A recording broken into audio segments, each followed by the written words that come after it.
মালিক ইবনে দিনার রহমতুল্লাহ আলাইহ ছিলেন ইসলামের ইতিহাসের একজন অত্যন্ত প্রসিদ্ধ তাবি বড় মাপের হাদিস বিশারদ এবং আল্লাহর ওলি। তার জীবনের সবচেয়ে চমৎকার এবং শিক্ষণীয় অংশ হল তার তওবা করার কাহিনী। তিনি একসময় অত্যন্ত পাপাচারী এবং মদ্যপান ছিলেন, কিন্তু একটি অলৌকিক স্বপ্ন তার জীবনকে পুরোপুরি বদলে দেয়। মালিক ইবনে দিনার তার জীবনের শুরুর দিকে দিনদার ছিলেন না। তিনি ছিলেন কোতোয়াল এবং সারাক্ষণ মদ্যপান ও অবাধ্যতায় লিপ্ত থাকতেন। তার জীবনে একটাই শখ ছিল, একটি ফুটফুটে সন্তান। অবশেষে তার ঘরে এক কন্যা সন্তান জন্ম নেয়, যার নাম রাখেন ফাতিমা। মালিক ফাতিমাকে কলিজার টুকরোর মতো ভালোবাসতেন।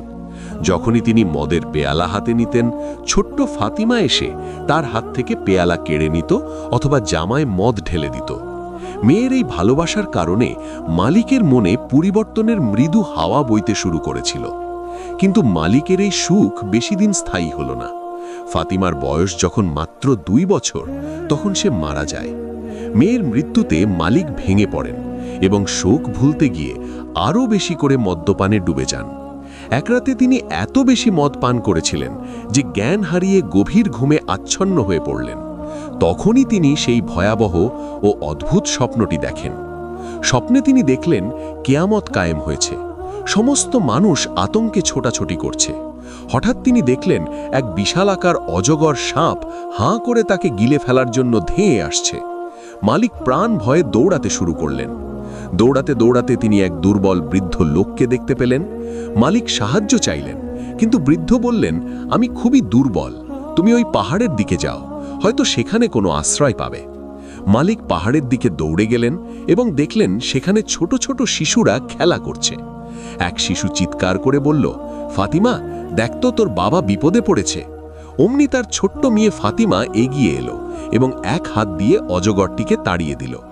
ফাতিমা তার বাবার কোলে বসে কোরআনের এই আয়াতটি তেলাওয়াত করল, মুমিনদের জন্য কি এখনো সময় আসেনি যে আল্লাহর শ্রমে তাদের অন্তর বিগলিত হবে?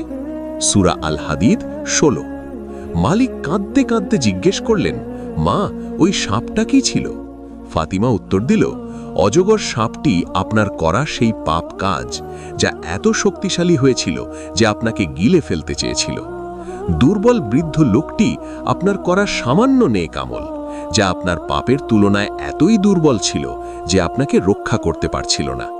হঠাৎ মালিক ইবনে দিনারের ঘুম ভেঙে যায়। তার চোখ দিয়ে অশ্রু ঝরছিল এবং মুখে তখনও সেই আয়াতের প্রতিধ্বনি বাজছিল।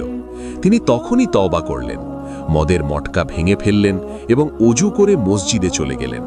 সেদিন ফজরের নামাজে ইমাম সাহেব কাকতালীয়ভাবে ওই একই আয়াত তেলাওয়াত করছিলেন।